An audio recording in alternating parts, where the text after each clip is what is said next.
Bonjour à tous, c'est Audrey du blog Le MLM Les Autres et Moi. Je vais vous expliquer aujourd'hui c'est quoi le MLM. Ça signifie en anglais Multi-Level Marketing ou encore marketing de réseau ou marketing relationnel. Quand on parle de marketing de réseau, tout le monde a un avis dessus, mais la plupart du temps, les gens ignorent ce que c'est véritablement. Je vais commencer par vous poser une question. Quelles seraient les caractéristiques de votre carrière idéale? Quand je pose cette question, en général, on me répond d'abord tout ce qu'on ne voudrait pas dans une carrière idéale. Ça veut dire qu'on ne voudrait pas de patron, pas de navette, pas de réveil matin, pas d'employé, pas de politique, pas de compromis et pas de discrimination. Et ensuite viennent enfin les aspects positifs. Des produits ou des services d'excellente qualité, des revenus illimités, un revenu résiduel, des relations de travail agréables, la liberté d'organiser son temps, l'épanouissement personnel, contribuer à quelque chose de positif, faible risque et faible coût de démarrage.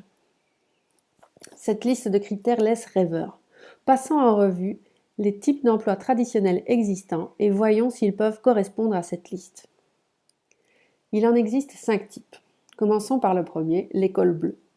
Ce sont les personnes qui ont un emploi manuel. En général, les aspects positifs de cet emploi sont des prestations de qualité, l'amour du travail bien fait, le faible risque ou un faible coût de démarrage. Mais les revenus sont très vite plafonnés et il y a très peu de marge de manœuvre au niveau des horaires et de l'organisation de son travail. Ce n'est donc pas ce qu'on peut appeler une carrière idéale. Passons à la seconde catégorie, l'école blanc. Ce sont les personnes qui ont un travail de bureau, du plus simple travail administratif jusqu'au poste de direction. Les revenus, bien que pouvant être avantageux, sont tout de même plafonnés. Il faut faire souvent beaucoup de compromis entre collègues, obéir à un patron et les règles de fonctionnement sont souvent très rigides.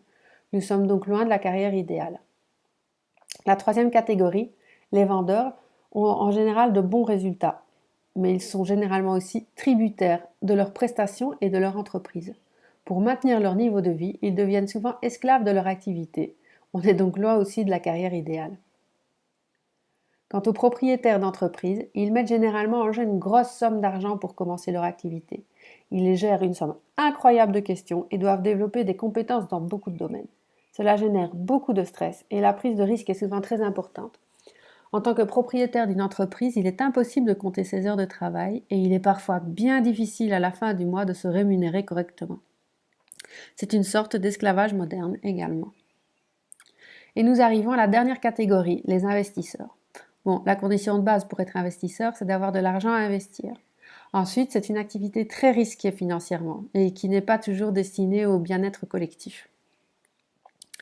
Comme vous le voyez, aucune de ces catégories d'emploi ne correspond à la carrière idéale. Mais que faire alors? Est-ce tout de même possible d'avoir une carrière idéale? Eh bien, je réponds oui, si on accepte de sortir de ce que l'on connaît. En règle générale, on va à l'école pour apprendre un métier. On tente de trouver une entreprise pour avoir un emploi salarié. On en change régulièrement jusqu'à la retraite. Et celle-ci, au fil du temps, devient de plus en plus utopique. Mais si on envisage une autre manière de travailler, on peut tout à fait, dans un premier temps, conserver son emploi actuel qui est basé sur un échange de temps de travail contre un salaire et de développer en parallèle une activité complémentaire à temps partiel qui est basée sur la mise en place d'un système qui utilise l'effet de levier. Le MLM permet non pas de survivre, mais de prospérer. En effet, il existe des produits et des services de très bonne qualité. Et pour les diffuser, des entreprises ont décidé de se baser sur le bouche à oreille. Car c'est la meilleure des publicités. Un client satisfait en parle toujours autour de soi.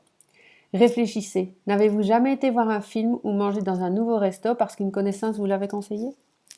Eh bien le MLM c'est ça, utiliser le bouche à oreille et être rémunéré pour ça. Il s'agit uniquement de transmettre un message. Et celui qui le transmet profite des avantages de celui qui détient sa propre entreprise, mais sans les risques qui y sont associés. Quels sont les avantages? Grâce à cette activité, vous allez rencontrer des personnes exceptionnelles, vous faire des amis, participer à des fêtes, bref, vous amuser. Vous allez aussi prodiguer des conseils, aider les autres dans leurs choix et les guider vers la réussite de leur activité et de leurs rêves. Augmentez vos revenus et jusqu'à la liberté financière si le cœur vous en dit. Vous allez vous améliorer, apprendre, développer vos talents et de nombreuses compétences. Tout au long de votre activité, vous êtes accompagné par votre parrain ou marraine, en l'occurrence moi, qui vous guide en partageant avec vous les clés de sa réussite et en cherchant en permanence à vous permettre de faire pareil. Vous choisissez votre niveau de rémunération en fonction du temps que vous avez à consacrer, de vos besoins financiers et de votre engagement. En France, cette activité bénéficie d'un statut reconnu, le statut de VDI, vendeur à domicile indépendant. Vous êtes donc protégé par la législation. Vous allez me dire, c'est trop beau pour être vrai. Et je vais vous dire qu'en effet, il y a une embûche. Pour réussir dans cette activité, il va vous falloir accepter une perte temporaire d'estime sociale, car peu de personnes savent exactement ce qu'est le marketing de réseau. Et ce manque de connaissances nuit à la réputation du MLM. Beaucoup de personnes ont adhéré en sous-estimant le MLM. Ils ont, entre guillemets, acheté un billet de loterie, car ils n'ont pas décidé d'en faire un métier et donc ils n'ont pas décidé de créer une entreprise à leur service. Et comme ils n'ont pas développé les compétences nécessaires et donc que ça n'a pas marché, ils rejettent le blâme sur le MLM alors qu'ils n'ont pas fait ce qu'il fallait. Si vous n'êtes pas capable de supporter ça, le MLM n'est pas fait pour vous. Mais si vous en êtes capable, alors vous êtes parti pour une grande carrière dans le MLM. Je peux vous guider pour faire de votre aventure MLM un succès. Alors contactez-moi, que ce soit pour me rejoindre ou si vous avez encore quelques questions. N'hésitez pas, je suis à votre service.